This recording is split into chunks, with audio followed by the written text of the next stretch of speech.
मगर जो परिवार आहे त्यांनी दाखवून दिले की शेतकऱ्याला भागीदार कसं बनवू शकतो। मोदींनी पण या मॉडेलची स्तुती केली आहे।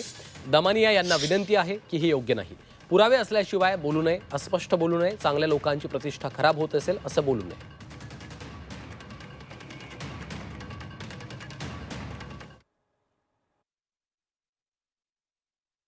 मगर जो परिवार आहे म्हणजे माझे सासरे असतील नाहीतर त्यांचा सगळा परिवार असेल, त्यांनी या जगाला या देशाला दाखवून दिलं की शेतकऱ्याची जमीन विकत न घेता शेतकऱ्याला आपण डायरेक्टर कसं बनवू शकतो, शेतकऱ्याला भागीदार कसं बनवू शकतो। आणि हा जो मॉडेल आहे हा फक्त काय महाराष्ट्रात चर्चेत नाही, हा पंतप्रधान मोदी साहेबांनी सुद्धा या मॉडेलची स्तुती केलेली आहे, इतर राज्यांच्या मुख्यमंत्र्यांनी स्तुती केलेली आहे।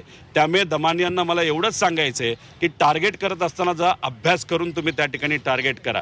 विषय राजकीय लोकांचा असेल तर राजकीय विषयावर चर्चा करायला आम्ही सर्वजण तयार आहोत, पण फक्त कुठल्याही परिवाराला त्याच्यामध्ये अडकवायचं नाही तर त्या बाबतीत ती चर्चा करून आणायची, हे जर त्या ठिकाणी करत असतील तर हे योग्य नाही। राहिला प्रश्न निलेशराव मगरांचा, त्यांचे व्यक्तिगत काय व्यवहार होते, कोणाबरोबर व्यवहार होते हे त्यांनाच त्या ठिकाणी माहिती।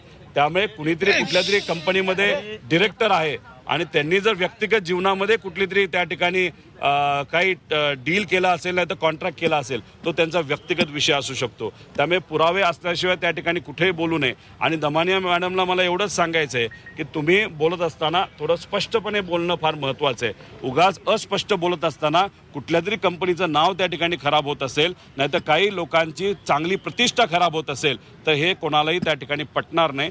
राजकीय टीका टिप्पणी करत असताना स्पष्ट बोलणं अतिशय महत्त्वाचं आहे। निलेश मगर व्यक्तिगत त्यांच्याबद्दल तुम्ही बोलत असाल तर त्यांच्याबद्दलच तुम्ही त्या ठिकाणी बोलावं, उगाच दुसऱ्या कंपनीला याच्यामध्ये उडलं जाऊ नये असं आमचं सगळ्यांचं मत आहे।